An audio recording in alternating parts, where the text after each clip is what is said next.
Hey guys, welcome back. Today we've got another video, and in this one I'm going to do something a little different than what I normally do. You guys have seen a lot of paintings of animals on my channel, or recently I did another pair of shoes. I don't paint a lot of landscapes very often, and today I'm going to be painting landscape. It's more of an urban sketching, I think is what a lot of people call it. Basically, I'm going to go from this reference photo to this painting. So let's get right into that.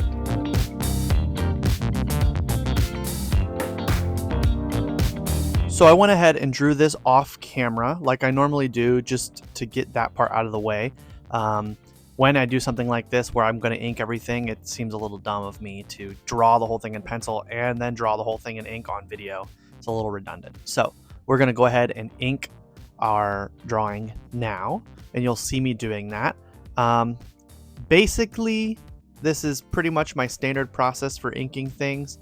I am going to be working from whatever I think is going to be the most prominent feature, and then work into the background with less and less detail, less and less line thickness, and we're going to kind of make the things that I think I want to stand out more detailed. For example, these palm trees, you can see they're kind of the focal point of this painting here, and so they're going to have more detail than, for example, the buildings in the background, which you'll see me do later, or the road. I don't want to draw every brick in this brick road.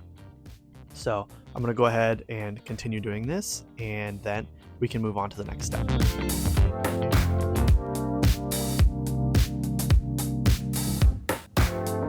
So for the framing of this painting, obviously you saw the reference photo at the beginning of the video. Here it is again, in case you forgot already. I used what's called a single point perspective, or a 1-point perspective, for this drawing. And basically what that means is there is a horizon line, which is the line that the horizon is on. I know, crazy. And all of my lines I'm taking off of a certain focal point. So okay, let's see if I can get this to look good. So here's the reference photo, right? Horizon line is about here. I'm going to put it in, and I'm going to go from that point on my horizon line, and I'm going to draw rays out for all of my important parts: the road, the sidewalk, the building, things like that, the windows, and I'll put those in here so you can see. Those were kind of my guides for the drawing process, and I'm going to do my best to follow along with those so that everything makes sense in perspective of this drawing.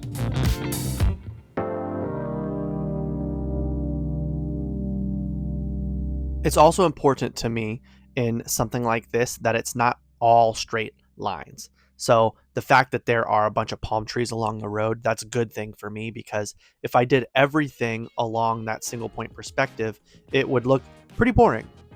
And so having lots of details in the building to break it up makes for a better, more interesting drawing, and having some trees in a different focal point makes for things to just seem more alive and more realistic.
So as you can see, I've gone ahead and readjusted my setup here. I moved the painting off to the side a little bit, and I put down my painting supplies.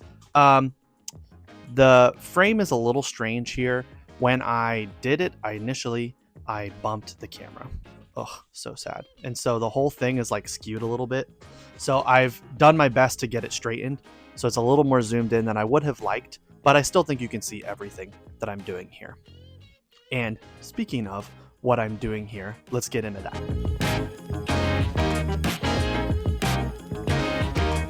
So the main focal point of this painting is going to be this front side of the building and these palm trees, which are in a lot of shadow. And so I've got to make sure that the things that aren't the focal point stand out, but don't stand out in a way that they push forward. So, for example, because my main focal point is going to be in shadow, I want to make sure my sky is really light and not very contrasty. Contrasty is low contrast.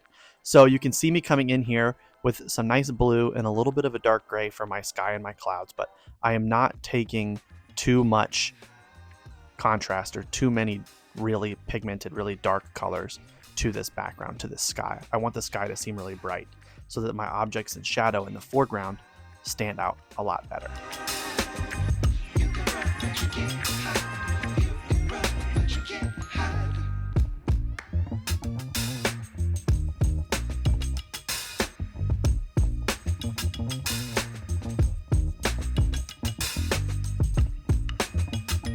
And when I've got that sky pretty much good, I'm going to come in here now and color a lot of my foreground areas. So my trees need to be green. My road is made of bricks, so it's going to be kind of like a red brick-ish color, burgundy. You'll see when it comes up. My sidewalks are gray. You know, the buildings are an off-white color with some darker brown details and trims around the windows. So I'm just looking at my reference photo here, and I am trying to get these colors matched pretty well, taking into account that a lot of this is going to be in shadow, so all of my colors are going to be a little more blue than what they actually look like.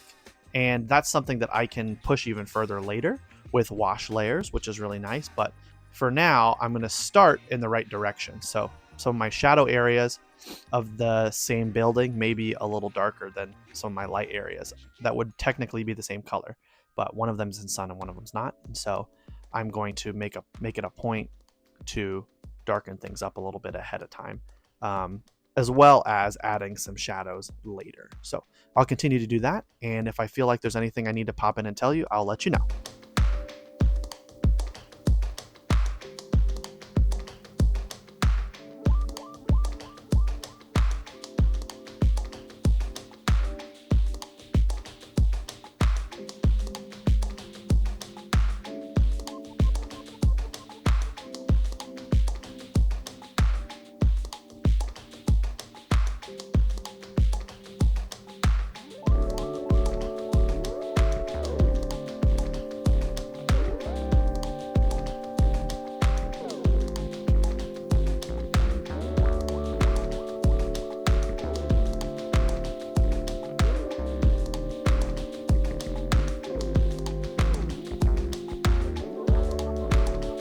So here's the first big shadow that I'm doing. You can see on the road here.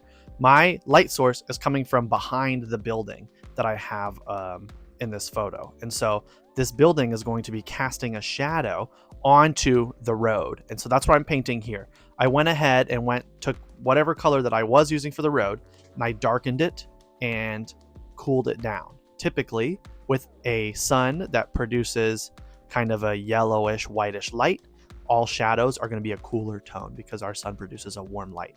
And so I'm going to cool down my burgundy a little bit closer to purple, a little bit more blue in the mixture, and darken it up, which I don't have to do too much because just the act of putting another layer on is going to darken it in and of itself. So I'm going to go ahead and put that. You've seen me already do that. And that's going to help to guide me for the darkness of all of my other shadows because they're all coming from the same light source. So I want to make sure the shadows are consistent. I don't want anything to be too dark. However, because the road is facing up, its shadow will actually be a little lighter than some of the things that are facing down.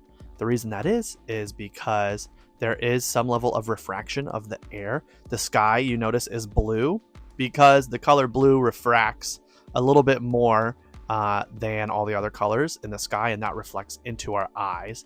And so there is light being bounced around in the atmosphere and off the clouds and off of the buildings, and everything around it bounces light off of it. That's how we see color. And so anything facing up, even if it's in shadow, is going to be lighter than things that are facing away from the sky or that are covered or occluded. That's why they call it an occlusion shadow. So things like the area under the awning, which I may or may not have started by now, are going to be a lot darker than the street. However, they're still going to be, everything will be darker than what it would be in direct light. So we'll continue on with that.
I'm at a point now where I've got a lot of the really base colors in, and some of it I don't think has quite enough contrast for my liking. And so what I'm going to do is take a bit of a blue, essentially, a kind of a blue-gray, and I'm going to put a big wash over all the areas I think need to be in shadow. So you can see me doing that to the building here. You'll see me doing that to the palm trees and things like that, just to indicate more depth of shadow, especially for the things that are closer to me. So the reason that is, as I always tell you, there's a little trick if you want something to seem closer to the foreground to give it more contrast. The reason that is the further away something is, the more air is between you and it. And we talked earlier about how the air molecules refract light and they give everything a little bit of a blue color, which is why the sky is blue. Well, the closer something is to you, the less of those air molecules are in between you and it, the more contrast there's going to be. Which is why things that are further away, for example, mountains way in the background of a painting, often look kind of blue. There's a lot of sky between you and those mountains. And so in real life, when something is closer to us, we see it in better contrast than if it's far away. And so it's a good cheat code for painting. If you want something to seem like it's in the foreground, give it stronger contrast. And so that's what I've been doing here. And I think we're probably about done. If not, I will wrap it up completely and then we'll get to the outro.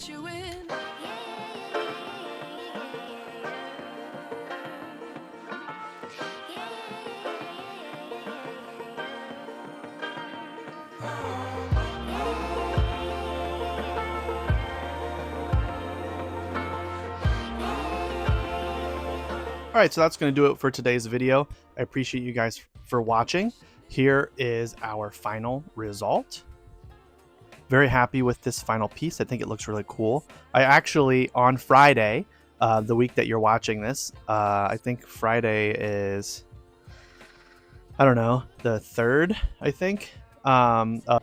Sorry, an alarm went off right in the middle of me talking, but Friday the 3rd, I will be at an art show on this road from presumably exactly the spot that I took this photo. So this will be really cool when that comes, to show people, oh, that's a cool painting. Where'd you get that?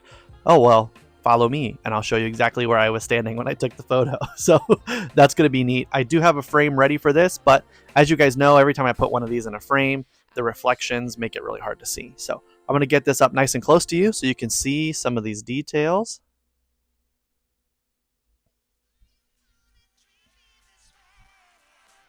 I'm pretty happy with this. If you're happy with this and you think this is a good painting, don't forget to hit the like, subscribe, ring the bell, leave a comment, share with your friends. All of the standard YouTube things. It really makes a huge difference for the channel.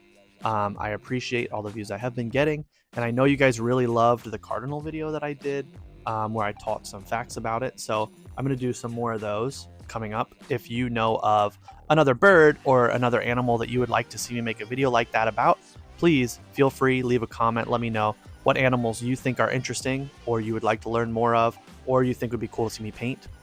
All of that would work. Any of those I think would be good. If it's something local, I'll try to get my own reference photos for it. But yeah, I think that's about it. Thank you guys so much for watching. I really appreciate it.